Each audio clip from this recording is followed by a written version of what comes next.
అక్కడ ఒక లోపట చెరువు ఉన్నది, కొలను ఉన్నది, శివుడు తపస్సు అని చెప్పారు.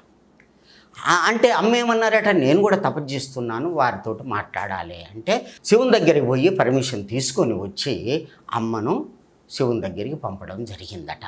45 నిమిషాలు మాట్లాడడం జరిగింది అని అమ్మ చెప్పారు. దేని గురించి? అమ్మ ఇక్కడ ఉండొద్దు అని వెళ్ళిపోతా హిమాలయాల్లోనికి అని చెప్పినటువంటి విషయము. అక్కడికి పోయిన తర్వాత శివుడు ఏమన్నాడు, అమ్మ అంతటా నీవున్నావు కదా, అన్నిట్లో నీవున్నావు కదా, అందరిలో కూడా జీవం ఉన్నది కదా, ఆ జీవంలో కూడా నీవున్నావు కదా, ఎక్కడికి పోతావు?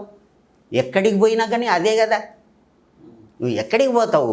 ఇక్కడనే ఉండి ఉద్ధరణ చెయ్యి, భక్తుల్ని ఉద్ధరణ చెయ్యండి, తల్లి ప్రేమను చూపెట్టు, తల్లిలాగా జ్ఞానము యోగము ఇవన్నీ బోధించు అని చెప్పి ఆశీర్వదించిన తర్వాత అమ్మగారు మళ్ళీ బయట దర్శనమిచ్చి కరీంనగర్కు రావడం జరిగింది 78లో.